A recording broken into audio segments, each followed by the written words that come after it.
Hey everybody, welcome to Nexus at Night, your weekly Vanguard podcast, brought to you by our patrons here, I'm Atlas, I'm Matt. I'm Root and I'm Cole. our guest today is Cole, the $10 patron Cole, and we're going to talk about some stuff, because this is now, we're testing a perk for the $10 patrons, which is you get an episode of Nexus at Night to yourself. It can be about whatever topic you want, within reason. We're not going to come on and start talking about I don't know, how to rickroll people effectively. Not doing that shit. Don't use the original link. That's one. Yeah. People just know that one. Yeah, people have gotten to the point where they've just memorized the YouTube link for that. Oh my god. It used to happen way too often, and you can't reward the low effort ones, right? Mm-hmm. Right. No, the worst one is when it's hidden in another video, right there. Oh, that's my favorite. Where it's 10 seconds of, I don't know, some a how-to video, and then it turns into a rickroll. Well, I guess we could talk about the rickrolling in Vanguard, where you flip up the Bastion starter, and then you go into in a Blaster Javelin. I would be so ecstatic. Yeah, I'd be like, oh, easy win. Easy win. Yeah. That deck isn't real. I know I have it, and I don't ever plan on I using have it it too. I have it. For some reason, I decided to have every Keter deck and then not play the good one. Jesus. The cards look cool, though. They do. I like the framing of the encounter cards a lot. Mm-hmm. I only got mine out of obligation because, way back when, during Phantasmal Steed, we opened an XVR Blaster Dark, so... Oh. Yeah. That looks nice. That's nice art on that. I got mine because I was buying playsets of all the Keter stuff anyways. God, Mordred was so sweet. Yeah, I agree. I had it for a really long time. It just felt awesome playing that deck. With the grade 3 that if you have free force gifts gives the Oh my god, I don't remember his name. Danger Lunge. That's the one. Yeah. Broke my heart to sell it, but it sold for a lot. Yeah, no, I understand. There's a lot of VRs in that deck. Yeah. Was that why you liked Anger Blader so much? Because it was kind of the same thing as Mordred? Me? Yes. I liked Anger Blader because it was really, really stupid. Yeah. You Why would ride they grade put 3 this? and you're just like, alright, game's over now. Why is my opponent dead? They didn't even get to play the game. That's how I felt playing a Messiah. This dumb grade 4? Cool. Oh, yeah, if you can find yeah. As long as, the things go right, you're like, alright, perfect. The X kind of felt that way, too. Yes. Or yeah. I never play good decks no matter what era of the game, so... I do dislike playing, the best deck, but, sometimes the good decks are hilarious. Yeah. Oh yeah, my perpetual comfortable spot in the meta is B-, always. Medium minus. Medium to medium plus. That's where I'm comfortable. Says this guy who owns Great Nature. Yeah. Look, I started with OTT in the middle of G era. I've never been into good decks. That's true. Whoa. OTT got really nice stuff, though. Yeah, but that was towards the end of G. Yeah. And then they banned one of them. And then... I remember us talking about OTT needing, absolutely broken cards in order to, have a fighting chance. And then they did it. Kashima, and we're like, oh, okay. I believe Murakumo had the same thing going on for a while. And Matt, if you're wondering, it doesn't make any sense that he'd be... I'm literally wearing a bathrobe right now, so it's... I am perpetually in the medium to medium minus. I see. Yeah. Ironically enough, I don't know if I have space to talk about good decks, because I was a Chaos player through and through. Nice. Well, so I have to kill you, Cole. That's how that works. I knew you were going to say something. Because I know I've heard so much about how you hate Chaos. Mm-hmm. I don't have as much of a problem with Link Joker, despite playing decks that, quote, lose to Link Joker more, end quote. I don't know. If it helps, I never actually got to play it because I started playing right before V started. So. Oh Okay. no. Yep. That was I was when like, they oh, started. Cool. Oh, cool! I bought a Gurgit deck for $120. Oh, what? I can't use it? Cool. That's sad. I'm sorry. Yeah. Woof. Yeah. I think what bothers me the most about Chaos, not the actual locking mechanic, though that is a pain, it's they constantly kept finding different ways to either lock even if your board was empty, or just make the locks almost impossible to deal with. Yeah. Oh yeah, Chaos Deluge is great. It's a great stride. Kill me. I love that he puts a lock card into your damage zone. It's great. Oh my god. That's annoying. The just ripping them out of your hand. Like, they took such good care for Noob Atama to not do that. And Chaos is like, yeah, whatever. Just rip a card out of your hand. No, they didn't. Did you read Jamie Congo out of curiosity? Before that. Like, Oh, around that remember time. Shiranui? When it just said dominate 2 cards from your hand? Yeah. What good times. Did it call them and dominate them, or just dominate them? Yeah, Oh, Rin. Yeah, you just call 2 cards, can't activate your effect, and then they get dominated. Yeah, that's why they choice restricted it, right? Yeah, and they get 10k, I think. Oh my I think that was GB3 or something. I gotta look again. Yeah, they choice restricted that in Jamio Congo because That's really stupid. Yeah. Like, alright, you have 4 cards in your hand, and I'm gonna take out 2 more, thanks.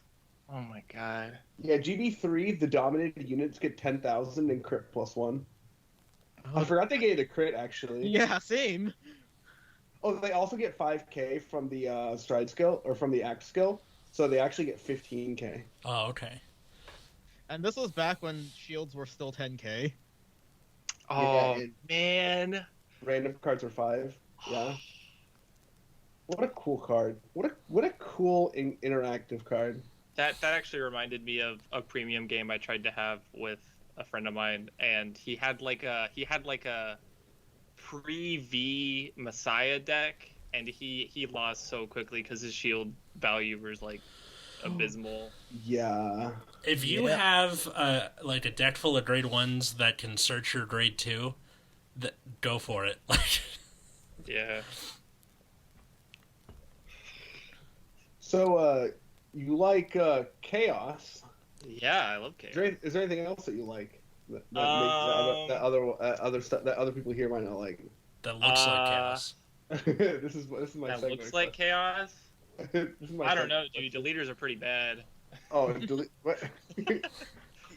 Everyone has complained about deleters at random times, and I'm like, this deck has done nothing to me. They've never really been a problem. They're always just like, sometimes they'll be okay, like decent, but they've never been like a scourge on anyone. They're just like, yeah, they're there.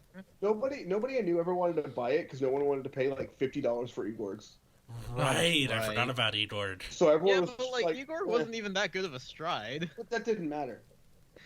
It's because I couldn't have this stride, nobody cared. Does that make sense? Okay, but cards that look like Orfist. Okay, so I mean, I don't know. Shadow Paladin's pretty. Well, edgy. you already ruined it. You gave up the ghost, yeah. No. No, I know what you were going for. Yeah, Orfist. Yeah, Orphan. My baby. Yeah. Weird looking baby you got there. Yeah. I can't speak for myself, but it probably hurt for her. Anyway, We've we've made fun of it on this show before. I think out of anybody, I've got my reticle on Matt's head. Yep. About this guy. But like I said, I am not. I'm two things. I'm not one of those people who scream Orfist best deck memes and Vanguardians, and I'm not the person who thought that it was a good deck at set 1. I played Bastion in set 1, and then in set 2, I actually switched to Orfist because it actually became playable, in my opinion. Mm-hmm. He wanted to say Counterblast Orfist best deck, but couldn't. The Counterblast 1 make a Shadow Army order is like super necessary. Yeah. I disagree, actually. Really? Definitely. Because I feel like because it's the best in the early game, and I feel like smart people will damage deny you.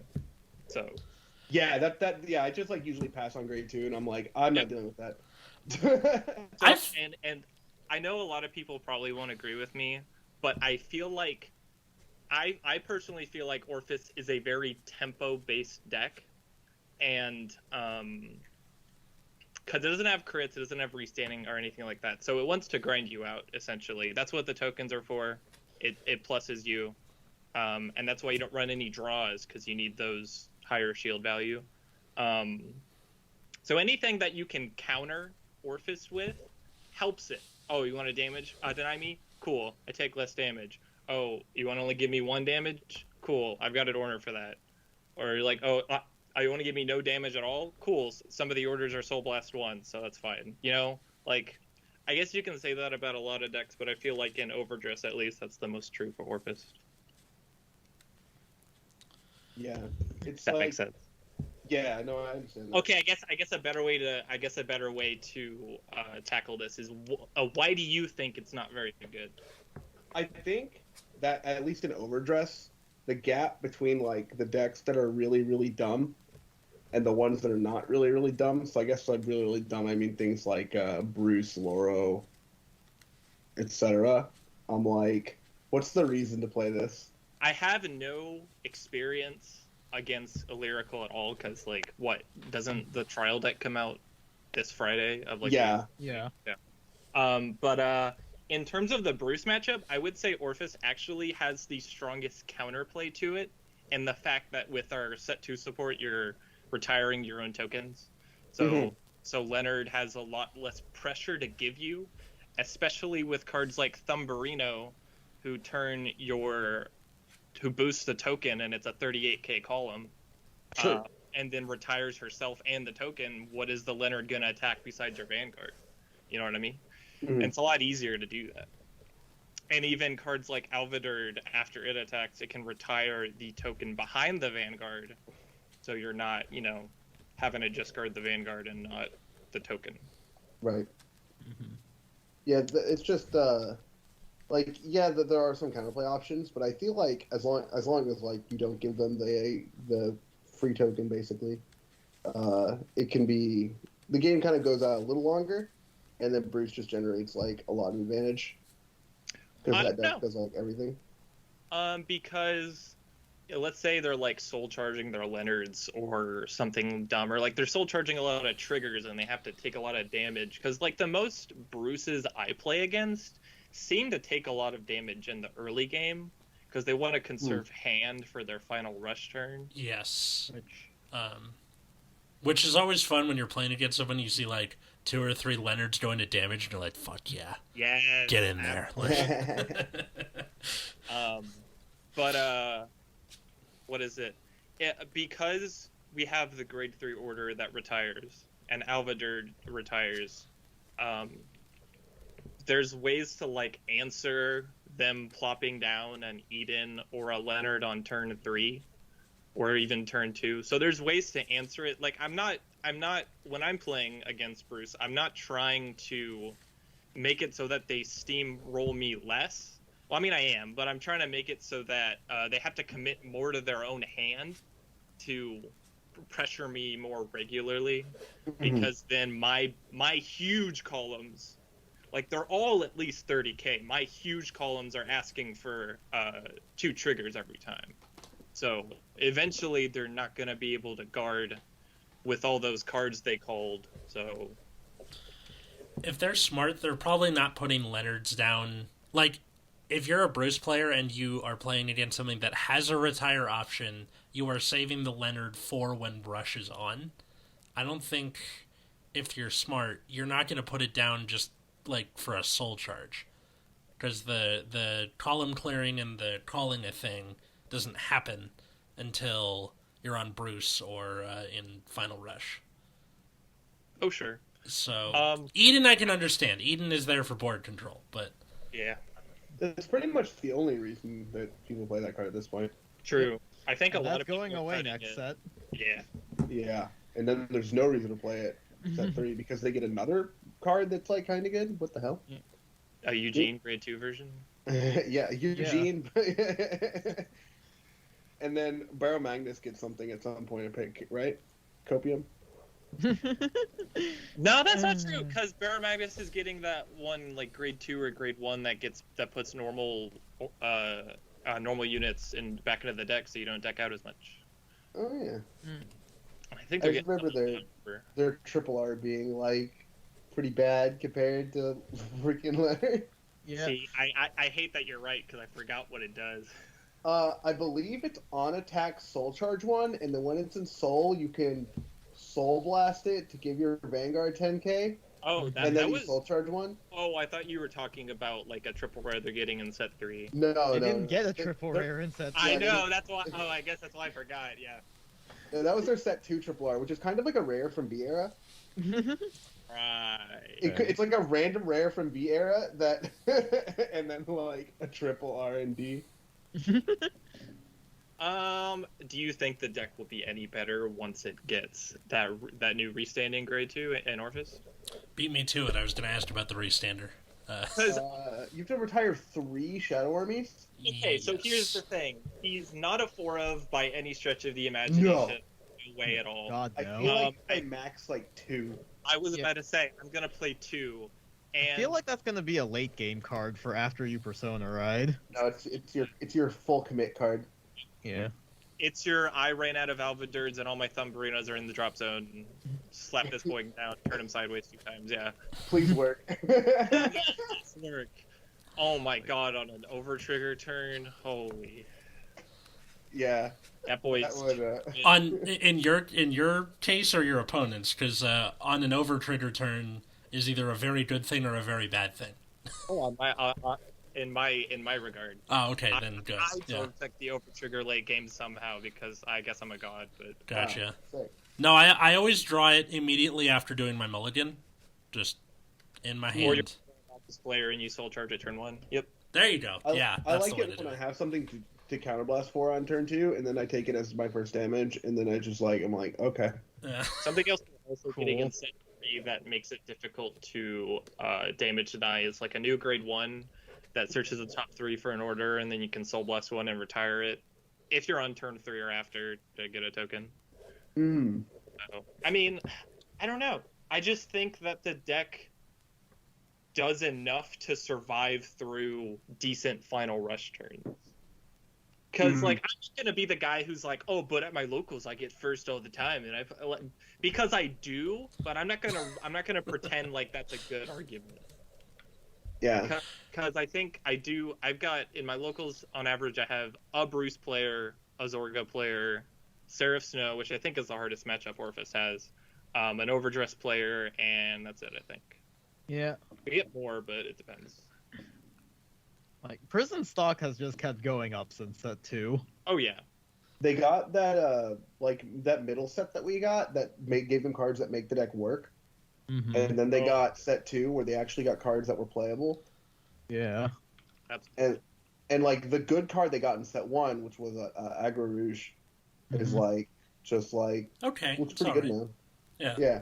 It's like, cards that gain shield in a D format specifically are like quite nice. Yep. In set 1, there was like a few weeks of set 1 Orfist that I played before set 2 came out, and I had the little grade 1 guy who, if you're in Abyssal Dark Knight, he's a 15k shield. Yeah. Counterblast. So yeah, that's true. It's just God, rip grade 1 shields, dude. Oh my god. Give him 10k. I certainly believe that was a good idea. I know. I was so sad when I saw triggers were still 10k in D. Or I was 15, like, you mean? No, I mean like 10k power. Oh, 10k power, yeah.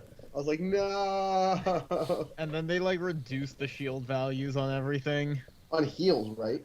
Yeah, on heals and grade 1s. Yeah. That was so weird. And then there was also this thing where like 10k shields in particular are so weirdly hard to come by. You're like, yeah.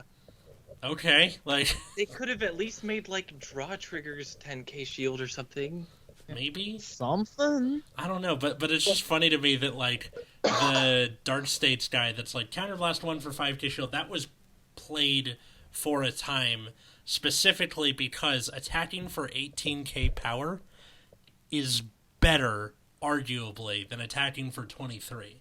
if they haven't taken damage. Because then it forces them to drop a 15k shield or 2 cards, which is a waste. It's just funny to me. That's why I think Orfist arguably benefited the most out of the new front triggers, because because the deck is like a tank. It wants to survive. It doesn't commit much from hand because it's making tokens. Like, it's just Neo Nectar, but I don't know, not as aggressive. And I don't know, like, I get why people would think it's not a good deck, but I've survived a lot of turns that people seem to die to, so I don't know if I'm doing anything differently, or, you know what I mean? Like, because I know this is like a slightly different topic, but like, and I don't think anybody's going to use a tier list argument of like, oh, it's low tier, therefore, you know, there's a reason for it, which I do agree with, but at the same time, I feel like a lot of times with tier lists, they're moreover being like, oh, Bruce is the easier deck to pilot and be well with, therefore it shows up more and is higher on the tier list, versus, oh, Bruce is just an objectively better deck kind of thing and wins it like at every matchup. You know, like, I know that's not true of everything, but I'm looking at Dexander's little pie chart thing. Oh, please don't. For set 3. Is it bad? This thing looks like I have glaucoma. It is the problem crazy. With after COVID, the Dexander pie chart started including like locals. Uh-huh. Oh. And so I really think the quality went down with that, because then you're just like seeing like the most a random 6-person locals top 4. Mm-hmm. Don't we literally only have locals right now to go off of them? Yes. Right, but but now but like having bad data is like more misleading than no data, right? Mm-hmm. Sure. It's just kind of like, yeah, we only have locals, but like that doesn't mean that this information is worth anything. And pretending it does because it's the only thing we have is not helpful. So you'd rather have the delayed game can be good, but a rush game is forever bad, just with data. Well, so you have to. So in metagames like this, or in positions like this, in formats where people are just like, where you're just not seeing like a lot of what you're supposed to be doing, this really benefits people who have like strong testing groups. So like, you know, the WCC guys are going to come out well ahead in Vision. Yeah, whatever they're doing right now. Yeah, I mean, back during when like premium, like nobody was playing premium except on Vision. Like, thank God they even existed to give us something. Yeah, but like those people with like strong testing teams, or even strong like testing like groups or discords or whatever, are just going to be like way ahead, because they're getting not only like testing like they can control who they're playing against, right? And so if you know that you're playing against, you know, like insert, you know, world competitor here, insert other world's competitor here, like people already have tested like, over half the clans of premium, like against like the, you know, very good players. Okay, so you mean like these? You would rather have tier lists comprised of games that were the most optimal they could have been than people who are like still trying to figure out the deck, like, etc. Right. Okay. Well, there's that, and then also in these unprecedented times, you know, so it's just no one's around. People, like, at least in LA's case, people are leaving town. It's it's something we haven't seen in a long time, in, you know, almost 100 years. If you count the Spanish flu as the closest predecessor, but. No, yeah. just the regular one. I'm not going to tell the story of where the name Spanish flu came from. Google it. It's not it didn't come from Spain. That's all I'm going to say. But yeah. Look, I'm just saying that people who don't have anybody to play against except their friends over, you know, Discord or Hi. yeah, we doing that. soon or what? What's going on? I'm waiting for the rest of my stuff to arrive. Gotcha. I just got some of my OTT stuff. I can like re-sleeve my Prism deck if I felt like it. Hey, if y'all need a buddy, I'm trying to play test premium Gavril. I have many bad spikes list to play. I have Nightmare Dolls I want to try. That probably sucks. Also a very bad Gaia list. Ooh. Sexy. It's like very bad. I also have very like bad Aquaforce we bad. could do too. Yeah, mine's like that also. Kugano Blazer might be the best card in the deck. Seriously? God damn. All right. Fuck. It's very bad. That says something. Yeah, we can talk about that after the show. What were we talking about? It was something about Orfist. Orfist. Yeah. He's not bad. Okay, so I'm okay. I'm okay with. So I think the issue I have the most is you saying it's a bad deck. I don't think it. I definitely don't think it's like worse. It's better than Magnolia, in my opinion. All right. Yes, as of right now. I also think it's better than Zorga. Definitely. I mean, I don't think that's a very. I don't think that's a very hot take. Okay. Zorga's like really bad, in my opinion. Okay. The decks I only truly believe are actively bad in D are Eugene, Zorga, and PBD. Barrow, and PBD, obviously. I keep forgetting PBD exists. Oh, and It's okay, everyone does. Hexorb is probably atrocious. I don't know. Hexorb's pretty bad, yeah. Draconic Overlord? Draconic Overlord is fine.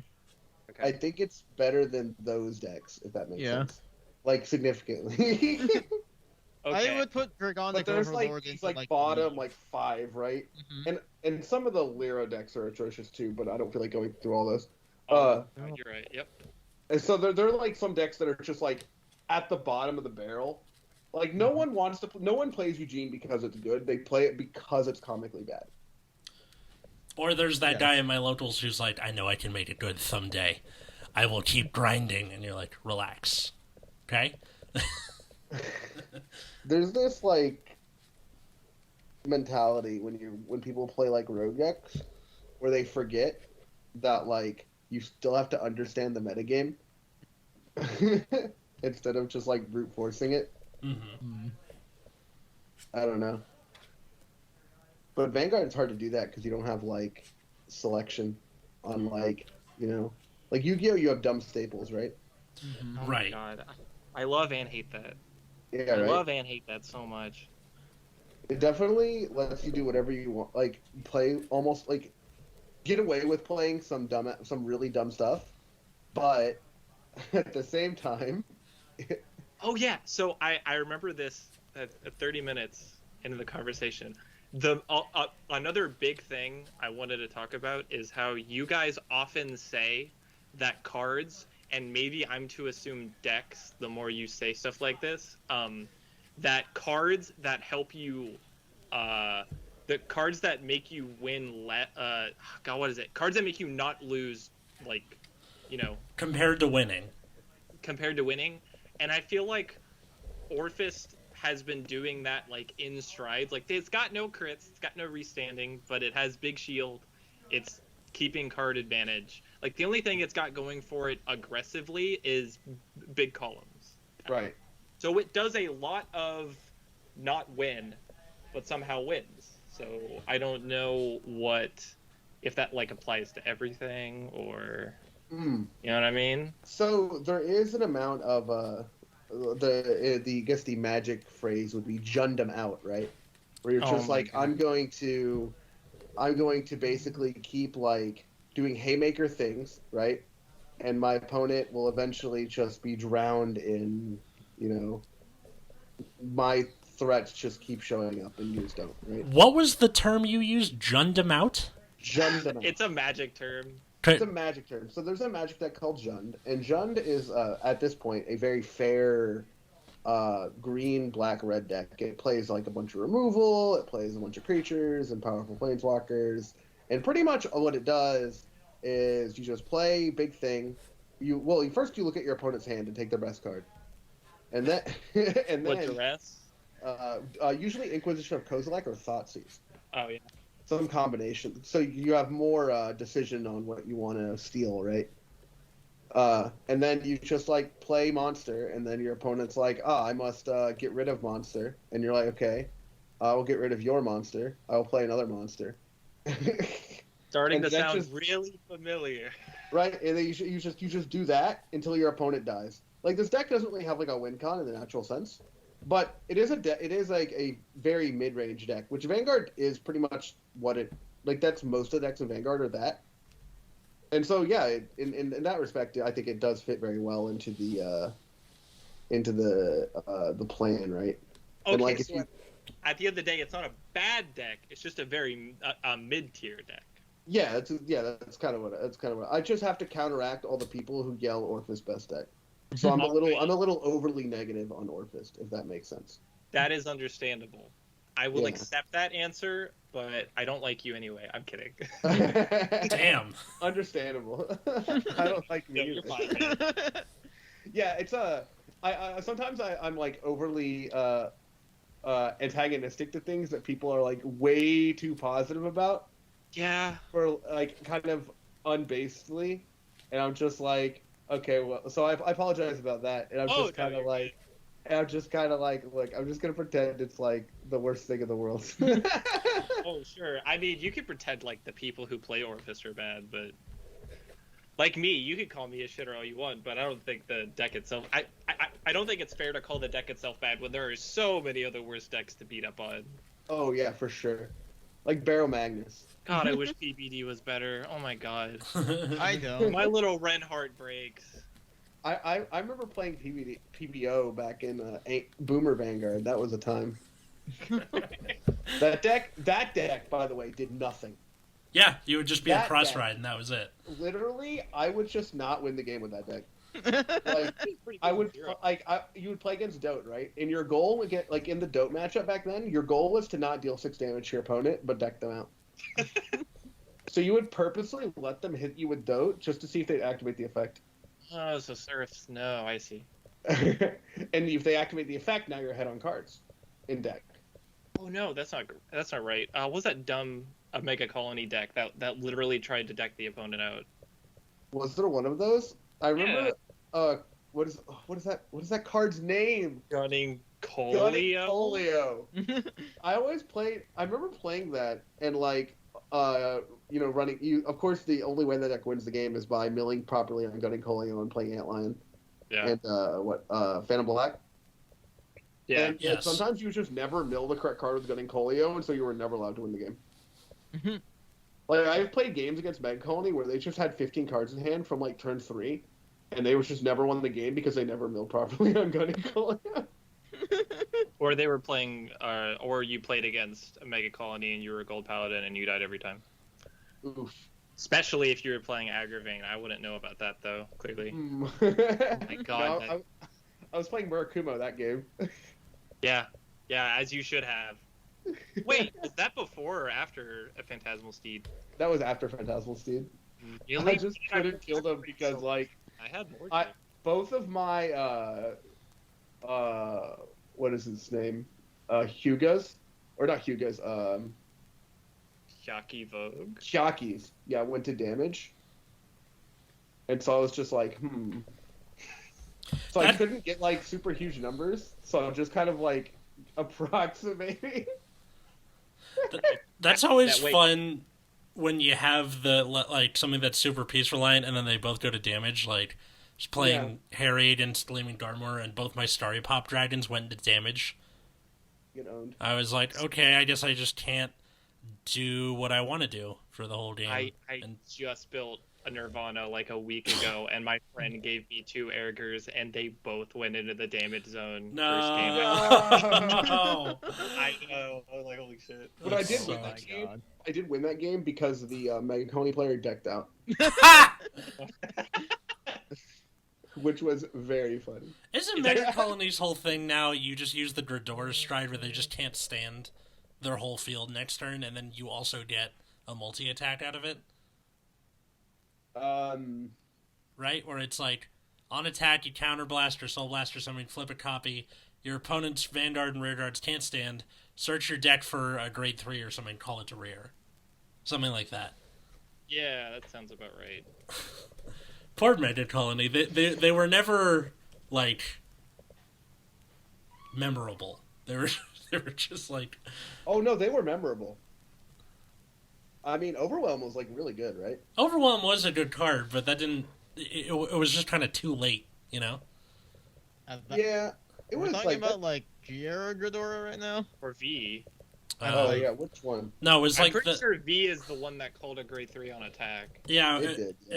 it was the. I think we're mixing up some cards here. It's Yeah. Guilty Like, Empress. Giera Gridora was like pretty sweet. Yeah, no, this is a premium collection 2019. Guilty Empress, Darkface Gridora. Oh. Yeah, act on Van, counterblast, turn a card face up. Until the end of your opponent's next turn, your opponent's units cannot stand in the stand phase, and your opponent cannot call units other than from hand. That's what was crazy about it. A gold paladin killer. Mm. Yeah, or really anything but not field building related. And then on Yeah, I Van, don't know. when it attacks, Soul Blast, search your deck for a grade 3, call it to rare, it gets 10k. So you call what's that common that Mega Colony just never stops playing? The There's a purple lot. guy. There's a lot of those. The purple grade 3 that has no gift. Oh God, what's his name? I know what you're talking about. They like never stop playing this card. There's the Every one single- the one Mega Colony every fan who's like, I know what it is! I know what It's how? Give me your power. I'm looking for right now. I know exactly what you're talking about. I guess we should give him a What's the- shout out because he's our friend, and he also designed our Twitter banner. It's not dismal. It's like Hell Demise. Hell Demise. Yeah. Yes. It They just- especially. It's weird because that card like sucked actually, but then when when Gridora came out in V, it was used to give her like a 5th attack, which is kind of nutty. People were actually using it in Gun and Colio, I think. Really? Yeah, because basically, you could just call stuff out rested, and then just help. Oh, sure.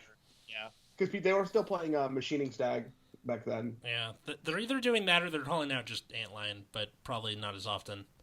And then also, I know his like something happened with his Twitter, so I want to make sure I get this right.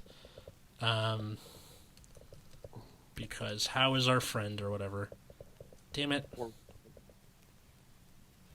It's a Vanguard Punk on YouTube, and he fucking changed it. And now I can't remember what it is. God, Gigarex was so cool. Which Gigarex? I'm just looking at the. Oh, I destruction assume we're report. talking about V Gigarex because there's no way you mean the original. Gigarex. Oh, I mean the art is cool. It's confusing to look at, but the art is cool. But no, I'm talking about V Gigarex. He's really cool looking. That's true. That's true. I actually do like V Gaia. That deck's pretty fun. Is it good or whatever? No. But it is fun. See, I was just about to be like, oh, so we're walking back when you said and during this. Oh, okay, no, he hates it. Okay. No. So It's Shout- like... Mhm. Go ahead. Sorry. I was just gonna say our friend is at VGPunk Aiden AIDEN on Twitter. It's Vanguard Punk on YouTube. Okay, I'm done. What were you gonna say? Yeah, the V Gaia deck is like... I don't know. I couldn't tell you what's missing in that deck, but it's just not enough. Especially when you compare it to the other good V decks. Within Well, Tachikaze or in general? It's just in general. Oh, okay. My dude, it came out in the same set as a Luard. That thing was dead on arrival. Like, Yeah, right? Luard is something. Thank God they choice restricted that dumb boy with Bendy in both formats. Now. No, they just banned Bendy. Yeah, they just banned Oh, that's Bendy right. straight up. Yeah, They choice restricted him with Nemain. Oh, that's right. No, they choice restricted Yeah, in Yeah. V format, they Blackheart choice rest- with the main in V. Yeah, yeah. And in premium, they just banned Bendy. Yep. So that we just cannot have any more grade Fair. accelerating bullshit. Yeah, leave it to Ezel, I guess. Yeah, Luard is still pretty good in V. Mm-hmm. Because of course it is. But So so is is Gurgit. Spectral, dude. So is But Gurgit. mostly, yeah, it's true. Yeah, Gurgit's And good Prism. in V. Are you guys gonna play anything in V, or you skipping it? I'm gonna pretend that I can dodge premium every round of every event I ever play in Oh V. my god. It's so much better now, though. Wait, premium or Vimium? Vimium. V premium, sorry. Vimium, yeah. I don't want to deal with Prism in that format. Oh, yeah, that's fair. Yeah, Prism is gross. I don't actually know what it does. I just know that everybody hates it. Just have shields forever. Yeah. Orfist. I'm kidding. I'm not gonna No. go with that. He's gonna play I Orfist also in like V. 5 attacks. It's actually worse. Yeah, Orfist with 5 attacks. Yeah. That's called a callback, ladies and So gentlemen. set 3 Orfist. Cool. No, that's only 4. Wait. Yeah. What if down the line there's a way to get a 5 attacks with your Orfist? Okay, so I actually thought about this a lot because we're getting New forms. we're getting new forms. Are they gonna leave Zorga in the dust? Because we are getting 15 triple rares in set 4. Jesus. Yeah, we are.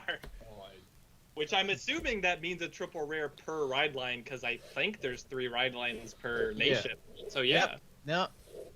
Yeah, that's... Thank God. 15 I was- Yeah, it was- 15 triple R's. What was in set 3?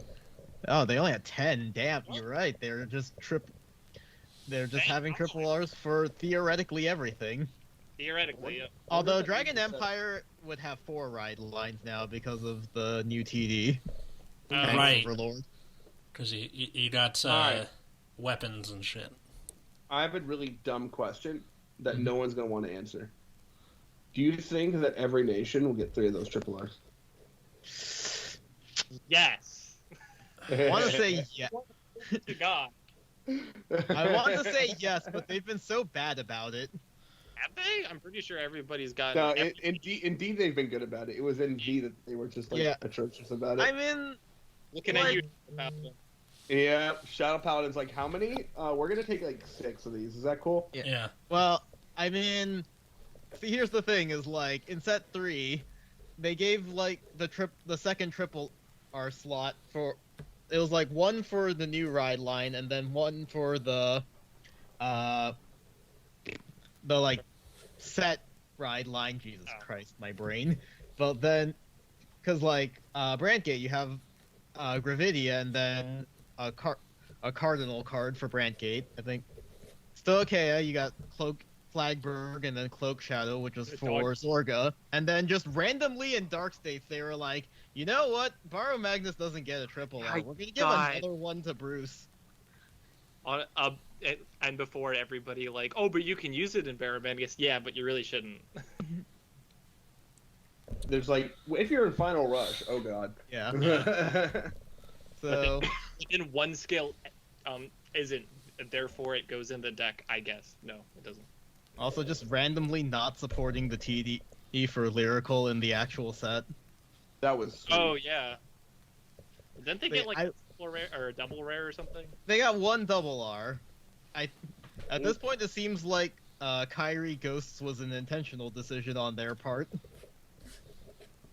Which people wouldn't even play anyway because a Felty is sweet. Mm-hmm. It is a pretty sweet card, but yeah, I wouldn't say Bushiroad has been doing a great job of giving everyone equal support. Yeah, but I think what I'm holding on to is the fact that every nation has the same amount of triple rares so far. Mhm. Yeah. Yeah, no, I was mostly just asking as a joke. Yeah. For better like- or for worse, they're gonna do it. Obviously, they're gonna be like, Bruce, Bastion, here is the most broken shit in all the land. You know. And before Oh, they that- give a new Bruce and then a new Greedon for some reason. Oh yeah, that would. I be mean, weird. they've already shown like Greedon support on the stream, I think. Yeah, but I don't know if they confirmed that those are triple rares. Given that we're getting 15 in the set, though, that's probably. Mm. I think it's Hard to wacky. tell. I mean, it'd be really weird if they made a triple R meteor. Yeah, I agree. But at the same time, I feel like this deck is so devoted to being, no, we only have these like 2 rear guards. Yeah. and Gravidia herself, and I will die before we get any more. Like, I feel like that's the deck right now. Yeah, that is. I have not I said this a lot in set 3 because I was very negative about that set, but I feel like when it comes to introducing new archetypes, ride lines, whatever, they're not very good at getting them up to the current power level of the existing decks. For sure. I feel like a interesting thing they can do with the Gravidia Meteor, the new one, is that the one card itself counts as like a couple, so you don't have to run as much. Maybe. Yeah. I don't know. That would be nice. Also, the case ratios on the old Meteor was like atrociously bad too. So you basically need like an entire case of meteors to build your deck. Is it like God damn. one a box or something? Something dumb like that? Yeah, something like that. Yeah. Oh my god. That's ridiculous. Why would they do that? I don't know, and it's a Hope to comet or God something. your SP is a meteor, so you get 2. I don't even know if it comes in SP. Does it? Ooh. I don't think it comes in. I don't think they made it a hollow. Is the worst part. Oh That'd be no. That'd be funny because people would like try to want to max rarity their Gravidia and then need like like 12 SP meteors or whatever. Oh my god. This is making me sad. Yep, it's just a common. Yeah, it doesn't have. And it's like one Okay. per box. Yeah. Okay, I think it does have an SP though. Nope, it's just his common. No, I'm looking at the wiki right now. There's an SP of it. Oh really? Probably, is there some kind of SP Oh. pack and that's part of it or something? Or I have no idea. Yeah, It has strange. an SP though. No, So. it's not an SP in the set. They recently made it a promo in like a pack. Gotcha. Yes. Oh, whack. They literally, I think they announced that this morning.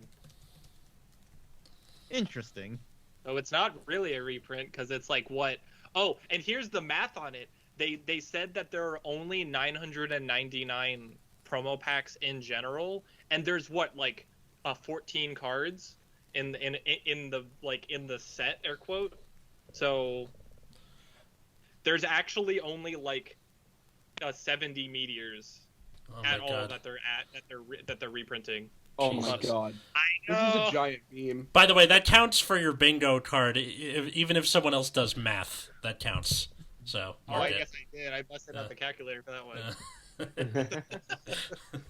I would never be caught doing math. Right. I really My hope degree they be fix damned. that problem by the time of the English version of the set comes out, because we have till December for that shit. I don't think they'll ever do that, and they'll just reprint a single meteor per case in every set afterwards. That'd be funny. Just every box has a meteor in it for the rest of time. It's Like, not even- even one. Yeah. It's just they printed a meteor. It now has a random meteor. I can just imagine like a meteor hits LA. I'm walking through the wreckage of my city. I come across the old site of Turn Zero. I dig through looking for anything from the old refrigerator full of sodas and candy. I come across the meteor card. Which somehow survived. I grumble and move on. Like, Oh right, this deck existed. Move yeah. on. And it's like 2047. My knees are way worse than they are now. I'm like, Oh. yeah. But the reason I even brought up set 4 is what if Orfist either gets a new form, I don't really think it needs one, or gets some sort of support that, let's say, calls a Shadow Army token mid-battle or something cute That like would be that? sick. That would be what the deck is missing, in my opinion. That'd be cool if there was like, so you have maybe a thing that's like, if after this unit or after the Spirit Guard attacks or boosts, you can retire it and call a Shadow Army token, something like that. Would that? Sure, yeah. All right. I think that'd be neat. Because if the crippling thing about the deck, especially in set 3, is the fact that I have to retire 3 dumb things to make my other dumb thing restand. Are you nuts? So Right. I can't retire anything of my opponents in that turn, and I can't draw off of Thumberino. So I think a card like that, which will recoup 1, maybe, would be pretty good, and get a 5th attack. Retiring 3, I was like, ugh, oof. 2 and a Soul Blast is fine, dude. Chill out. Holy crap. Well, especially because Nope, just 3. it doesn't get any power. It's just the 5k if you're Nope. Abyssal Dark Knight. That's it. Yeah. Yeah. What I like to call the Cardinal Clause, because every single grade 2 has it. Yeah, I think that fits. Every good grade 2 just has that instead of an actual ability, and yeah, it's fine, I guess. Yeah. Well, Yeah. Orfist has been successfully defended. It's not as bad as we were making fun of it to be, but we're just kind of pessimists. So. Yeah, I feel like you guys didn't actually think it was LOL bad. I just No. I had a feeling it was more of like I think I've only ever. I don't know if I've ever called it bad. I think I've always just said it was boring. I do understand that its play style can be perceived as boring. I won't defend that. Yeah. People don't like grindy decks. Yeah. At least it's not a grindy deck that locks your board. Thank God. True. Thank I God. hate being like, hey, play Vanguard, and then I play Chaos. I I like- don't like that feeling. My favorite games of Magic were decks where me and my opponent just are playing decks of mostly dead cards, and we both have like 6 or 7 individual cards that we have to worry about, and it's just navigating the game around those. Those are I'm the gonna best teach games. you how to play Magic. I'll play blue. Like, I don't know if you should do that, man. No, it's the control deck mirrors that are truly great. Yeah. The true test of skill. Playing Chaos and Vanguard is the guy in Yu-Gi-Oh! Who's like, hey, you want to play? What do you play? Mystic Mine? I'm out. See ya. Did No. just get banned in the OCG? It got put I think it's at to 1 or 1, something. I think. Yeah. Or maybe they did ban it, actually. I'm Because pretty no, I sure think they they might have put did. it to 1. The last list, they put it to 1, then they banned it. Thank God. But that card is not like, I don't know. Like, people are playing a lot of, you could just Cosmic Cyclone or whatever. Yeah. So, but yeah, that card's pretty lame. So before we get out of here, apparently you have some questions for us. I do have some questions. Didn't we also want to talk about premium a little bit too? Yeah. What do you think of the premium ban list, and what are you gonna play? I think it's great. I can actually like approach people at my locals about it. Yeah. Because I'm like, nah, there's like 3 decks in the format. I don't wanna bother anybody with this. But now I'm building Gavrail, and I don't hate myself for thinking that it could win. Hooray! No, Yay. it's just That one, lots of crits. I actually don't run that build. I have Hamiel, and she's gonna be fine until Hill Guardians come out. Mm-hmm. Because I'll fight you on this. I'm pretty sure those were a thing because cards like Hamiel exist. Yeah. I would be really mad about the Waterfall meme deck if Hill Guardians didn't exist God. also.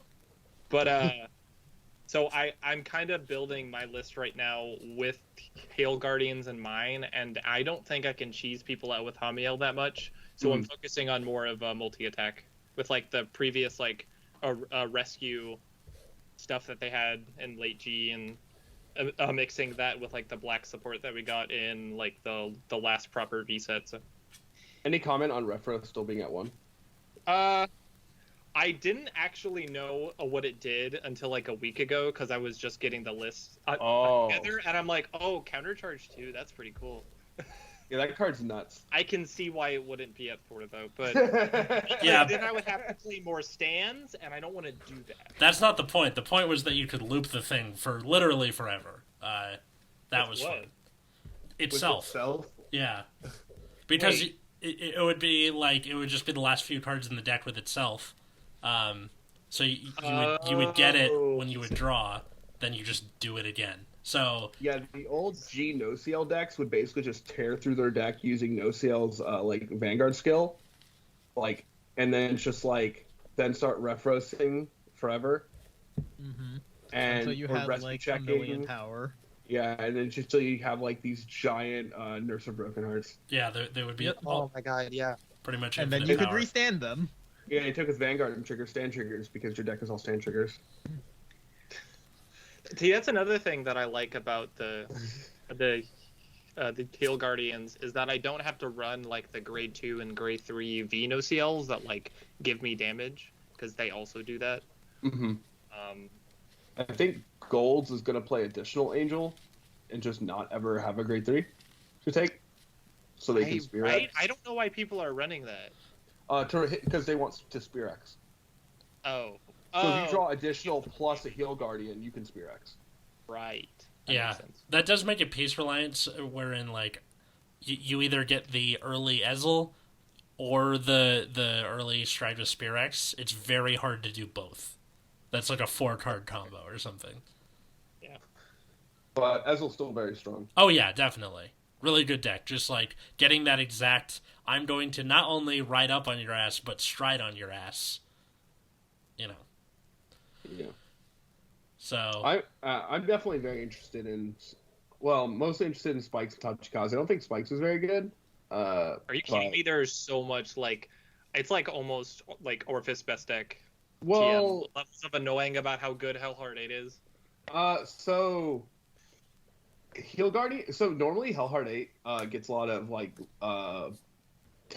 not really tempo. What's the opposite of that? Can slow the game down a bit by damage denying the opponent. Oh, okay. But with the Heal Guardians, it's you can't really guarantee that. Fair. So you end up in a position where like you're basically your opponent can still like take relevant game actions without you being necessarily ready for it. So I don't think that it's like I don't think it's like absurdly good. I think it's like there, but I don't think it's better than like Luard or Ezel or Dote, I guess. Oh yeah. But yeah, I think I'm working on Gavriel, like a multi-attack variant, and then I know I want to build Nightmare Dolls. Mm-hmm. I think pretty much for the exact same reason Atlas was, because the new Nightmare Doll stuff that came out earlier this year. yeah, And just slap a G zone on it, you're good. there's that, and then also the Heal Guardian is a Nightmare Doll. So with that grade 2, way. yeah. So the Nightmare Doll Lindy is the name, but the effect of this grade 2. Let me just read this to you. Nightmare Doll Marissa, auto Vannereer when placed from hand. I know that sounds bad, but it's not. Put a card from hand into soul. Look at 7 cards from the top of your deck. Reveal up to 2 non-grade 2 Workeroid, meaning like Nightmare Dolls usually, normal units from among them. Put them into your hand and shuffle. Therefore, you can fish. Can fish for G Guardians. Yep, you can fish for G Guardians out of that. But also, like, it fishes for your ride. You can get, Leslie or whatever her name is, the Restander, or basically anything. And because of how like much slower the soul charging is in Nightmare Dolls, where instead of like Harry, where you're just throwing the Magia Dolls at the wall and they go into soul, this is like very carefully curating your soul, building it one piece at a time. Also stride fodder, I guess. But... That too, yeah. Yeah, and then what was it? Alice and Chelsea are decent rear guards in and of themselves, so you can. Oh yeah. Yeah, you can do stuff with it. Lots of cool shit. Then I think I also just wanted to make a G zone for Gurgit because revival selection literally the gold paladin pack is literally like 4 strides in it, so you just get 4 of those and you have a competent G zone. So yeah, seems like a good time. Pretty good. All this premium talk is reminding me I have an extreme battler deck lying around somewhere. I just need to pick. It's in a I box just need somewhere. to go grab like. Yeah, probably on my desk somewhere underneath my tablet. Oh, I recently found my old V Blade Master deck, and I'm like, oh, cool, I can use it. Oh, rip. Unfortunate. All right, Q&A. Let's close this out right. All right, number 1, and this all of these questions are to all of you guys. Number 1, did you think you would be doing this podcast for as long as you have, and what made you decide to stick with it? No. And it just kept happening.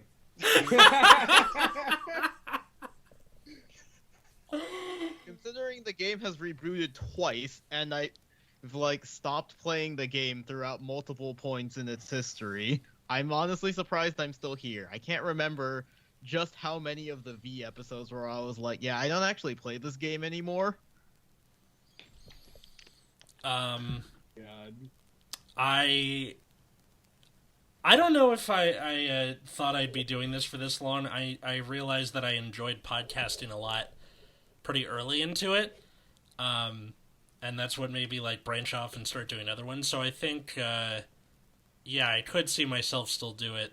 As for like, you know, what made me decide to stick with it, again, just the routine where these guys were my friends through college, and it's allowed us to stay in contact this whole time, and yeah, we this would, if we didn't have this podcast, I guarantee you we would be the say happy birthday to each other on their Facebook wall once a year. People. Oh, I don't even do that to people. See what I mean? Yeah.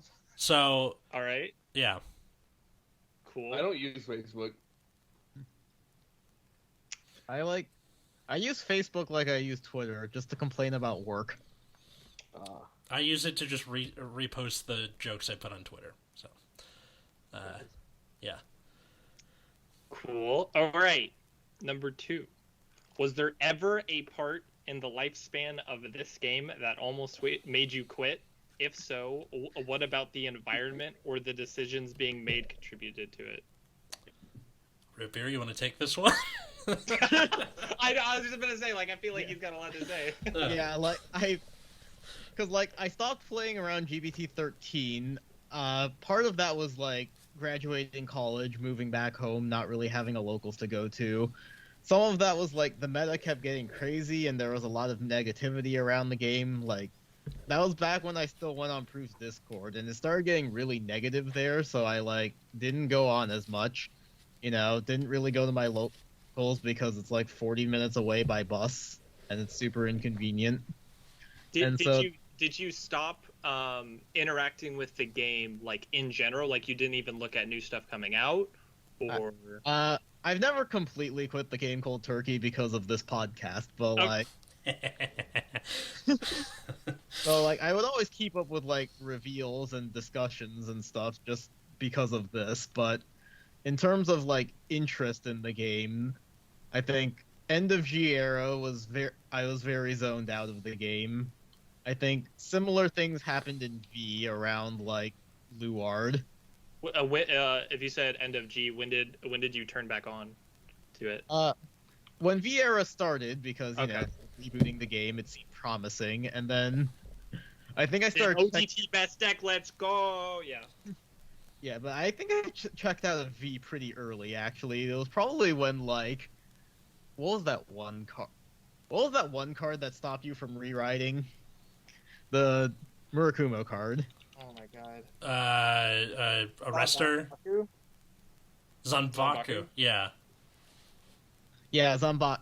Because, you know, I was on OTT at the time, like, oh, this just stops my deck from working. And, like, Excel decks at that time were, like, pretty bad, too, so I was, like, I was vaguely interested in Pale Moon, because it was the only option, one of the few options aside from, like, Nova Grappler, which was also really bad at the time, and that wasn't great. Then I think Maelstrom was also not amazing on release, and so I was like... Oh my god, Counterblast. Counterblast 1 for 2k to front row. That's my favorite skill. Is somehow so funny. It's somehow better than Tetra Drive Counterblast 1 to give itself 2k. Oh my god. Yep. And then, like, third, fourth battle, if your rear guard hits the vanguard, discard 2 restand. Which, you know, when it came out, that was just, like, so bad. It was really good if your opponent couldn't read. Yeah. Hey, it got good in the Glory Maelstrom set. Yeah, That's and true. then they released the other Maelstrom support that's like, okay, the restand just activates all the time now. Yes, it was so good. But yeah, Maelstrom got good eventually and became a $30 card, but like, you know, it was just like early days. Like none of the clans I liked playing were good or relevant. Okay. So And so then- there was no point before late G that you tipped off like almost completely. Yeah, I think I kept up with the game just because like we were in college, we got together to play. We go to locals on the weekends together. So Okay. yeah, I kept up with it basically until graduation, where I dropped off just because wasn't in the environment to play often. There was a lot of negativity on like online channels, so I kind of checked out. And then I would pop in periodically for V, but V format just kept getting worse and worse with every set, and so I checked out again. Okay. Yeah, about the same. GBT 13 was so stupid that I kind of stopped doing it. Like, I would never stop paying attention to card releases because this podcast continued to exist.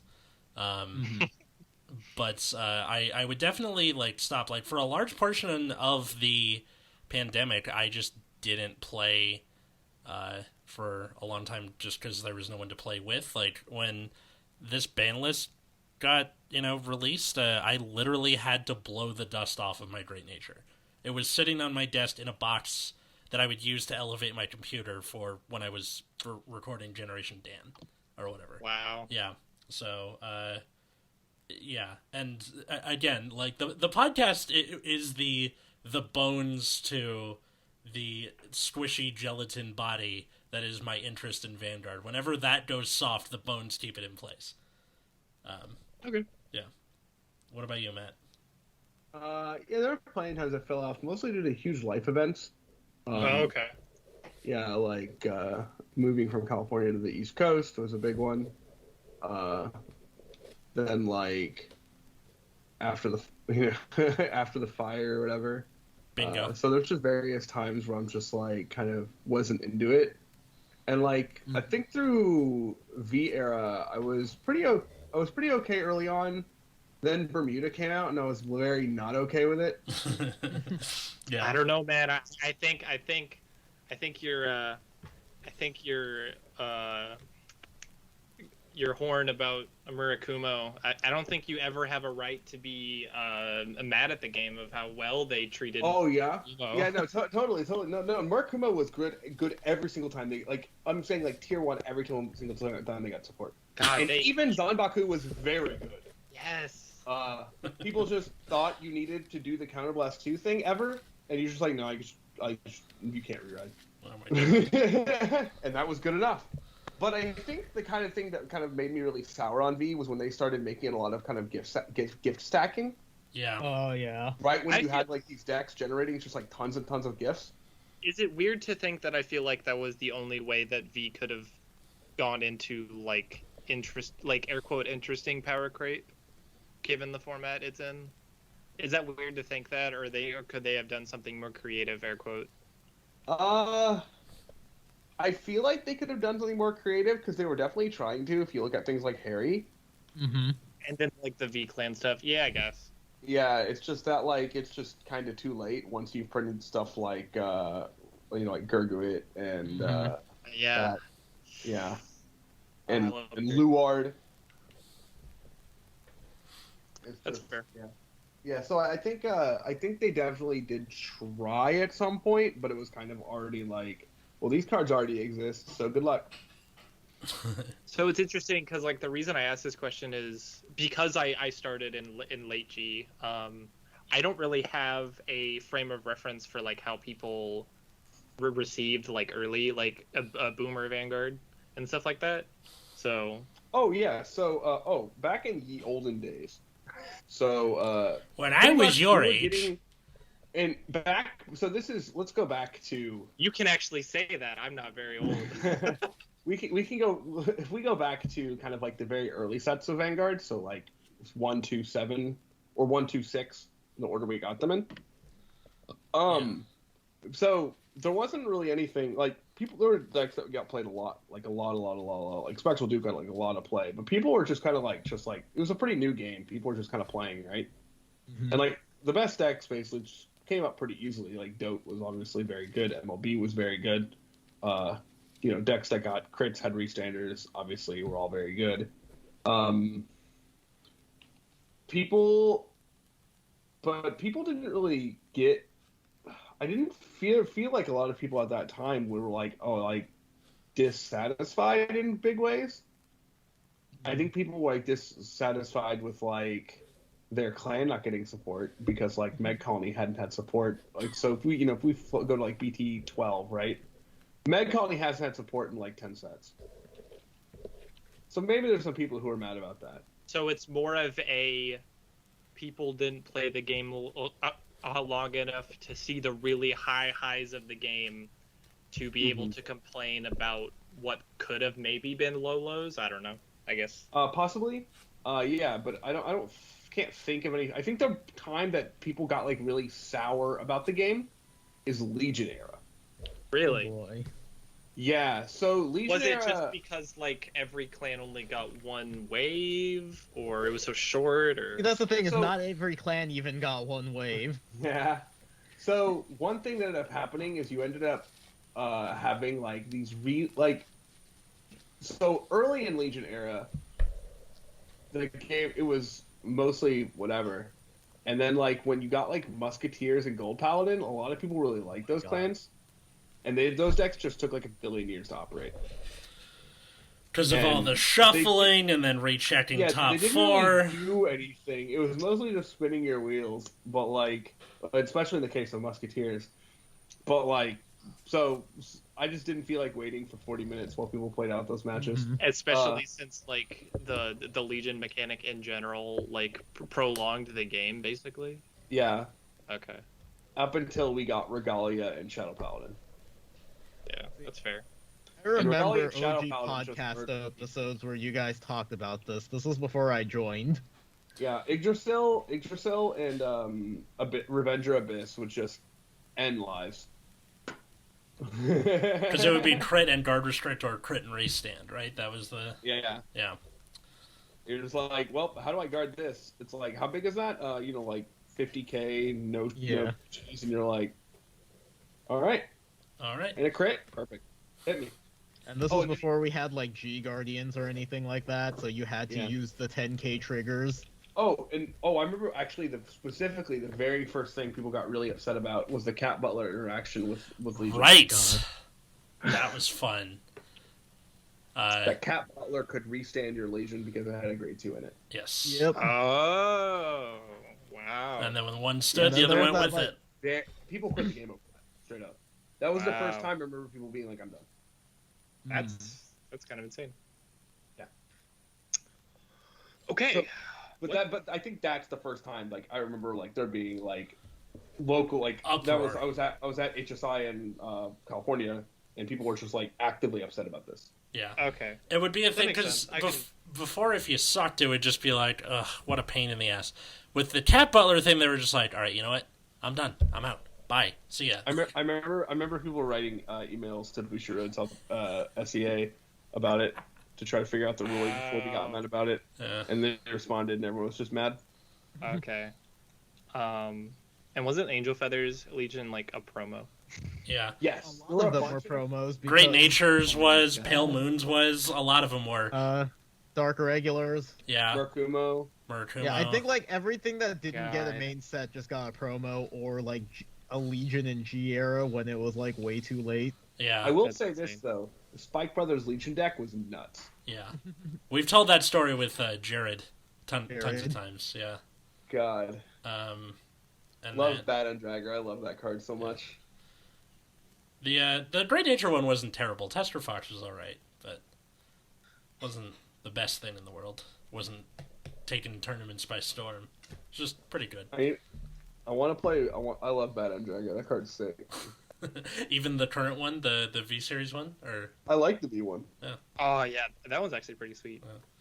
I think people are moving away from the Hellheart 8 and more toward just like aggressive, like Spike's good stuff. yeah, good spike stuff because they have a good early game.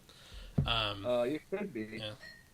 I want to try to mishmash some combination of Bad End, like the V Bad End, with like the more Isn't there other good end spikes. dragger or something that he works Yeah, with? so you can good end dragger, and then like at the end of battle, you can ride on the bad end on your Vanguard circle, like another bad end, and like I don't know. You could even be like a bull spike. It could be a rising or whatever. Yeah. Right? Wait, Yeah. how did we talk about premium and vemium, and you didn't mention Die Kaiser once? So I played a lot of Dimension Police in G, and I actually and before that, honestly, but I actually never bought into Dimension Police in V. No, but I mean now with like the new Die Kaiser coming out. You know what I mean? Oh yeah, no, I don't own Dimension Police stuff. All the Dimension Police stuff I owned, I sold, and then anything I had remaining would have been lost in the fire. Oh damn. Okay, Yeah, so I just don't own Dimension Police cards. that sucks. Mhm. Yeah, it's And they still haven't unbanned Laurel. yeah, Laurel somehow Still at one. Yeah. for some reason. All right. One more because we're getting up there in time. One more. One more. Okay, I had 6, but I guess I'll condense it to 3. All right, I'll pick the best one then. Okay, this one, I guess this is why I made it the 6th one, because it's the most fun one to add on. But if money wasn't an issue, which deck in your Vanguard career would you have maxed out because you love it that much? Maxed out rarity wise. Yes, and it doesn't necessarily have to be like from your favorite clan or something. It could be like the favorite deck you played mechanically and stuff like that, if that makes sense. Okay. That's a good question. I think this is gonna be a weird one. Blade Wings in Darker Ages. Ooh. I played. When Blade Wing Assassins was a thing. Yeah, Blade Wing and The G era one though. yes, the G era Blade Wing and Enigmatic Assassin was so goddamn fun. And I think having like SP'd Blader Mouses and all that stuff and the rest of the day. Like I wish they found a way to bring it back because I would honestly play it. I like that idea of the defensive make your shields bigger thing. Yeah, that's probably what I would do because I learned my lesson about not SPing out decks as I sit and look at my glass case full of big bellies. So yeah, Blade Wings. That's how I feel about Orfist. Whenever that deck becomes just like garbage, or they reboot the game for a 6th time, I'll just take because I have an SP of the ride line, the crit, and the heal, and I'll just frame them. Yeah, no, Put them on my wall. It looks nice. I like the way it looks. It's just like one of those things. Like, remember, don't do that shit again. Yeah, exactly. It's like the people who bought RLR Harrys, right? Definitely. Or worse, RL Nitros, but that card was already like something. Yeah. What about you, Matt? So I'm kind of torn because I would want to say my favorite deck of all time is the GBT05 era or Cosmic Aurora, I guess.